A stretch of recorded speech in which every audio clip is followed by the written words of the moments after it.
pernah jadi gubernur 5 tahun di DKI. Anggaran DKI setahun sekitar 80 T. Jumlah penduduk Indonesia DKI 10 juta kira-kira kurang lebih. APBD Jawa Barat 35 T, jumlah penduduknya 50 juta, 5 kali DKI. Tetapi selama Mas Anies mimpin, sering sekali DKI menerima indeks polusi tertinggi di dunia. Bagaimana dengan anggaran 80 T, Pak Anies sebagai gubernur tidak dapat berbuat sesuatu yang berarti untuk mengurangi polusi? Terima kasih. Waktunya masih ada, Bapak? Sudah cukup? Baik, kita akan lanjutkan pada calon presiden nomor urut 1. Kami beri kesempatan untuk menjawab pertanyaan selama 2 menit, dimulai dari sekarang. Pak Prabowo, terima kasih atas pertanyaan yang bagus, tetapi kurang akurat. Saya akan jelaskan, Pak. Ketika satu daerah mengatakan di tempat kami tidak ada COVID, di tempat kami COVID banyak, lalu yang tidak ada COVID kami tanya, kenapa tidak ada COVID? Nah, kami nggak punya alat testing, Pak. Karena tidak punya alat testing, maka tidak ada COVID. Yang punya alat testing, maka ada COVID. Okay? Saya tidak tanya COVID, saya tanya polusi. Boleh saya selesaikan dulu? Ya. Jadi, apa yang terjadi? Di Jakarta kami memasang alat pemantau polusi udara. Bila masalah polusi udara itu bersumber dari dalam kota Jakarta, maka hari ini, besok, minggu depan konsisten selalu akan kotor.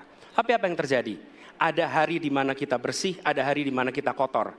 Ada masa minggu pagi, Jagakarsa sangat kotor. Apa yang terjadi? Polusi udara tak punya KTP. Angin tak ada KTP-nya. Angin itu bergerak dari sana sini. Ketika polutan yang muncul dari pembangkit listrik, tenaga uap, mengalir ke Jakarta, maka Jakarta punya indikator, karena itu Jakarta mengatakan ada polusi udara. Ketika anginnya bergerak ke arah Lampung, ke arah Sumatera, ke arah Laut Jawa, di sana tidak ada alat monitor, maka tidak muncul. Dan Jakarta pada saat itu bersih.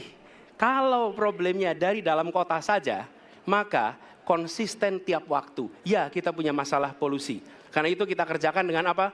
Kita lakukan, Pak. 1, dengan pengendalian emisi dari kendaraan bermotor. Dan pengujian emisi sekarang wajib. Yang kedua, elektrifikasi kendaraan umum. Yang ketiga, konversi kendaraan umum. Dan dulu yang naik kendaraan umum hanya 350.000 per hari, sekarang 1 juta per hari. Jadi itu kita kerjakan untuk menangani soal polusi di Jakarta. Baik. Masih ada waktu, Bapak? Cukup? Ya. Kami persilakan kepada calon presiden nomor urut 2 untuk kemudian menanggapi jawaban dari calon presiden nomor urut 1. Waktu Bapak 1 menit dimulai dari sekarang.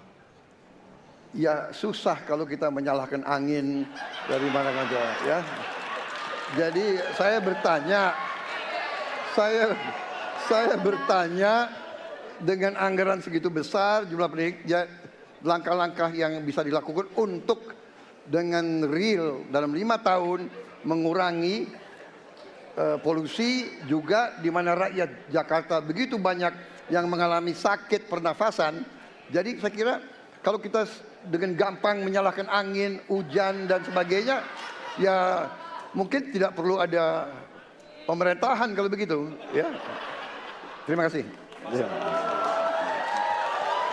Masih ada waktu? Akan menambahkan? Cukup. Baik, selanjutnya kami berikan kesempatan kepada calon presiden nomor urut 1 untuk menanggapi tanggapan dari calon. Download Tribun X sekarang.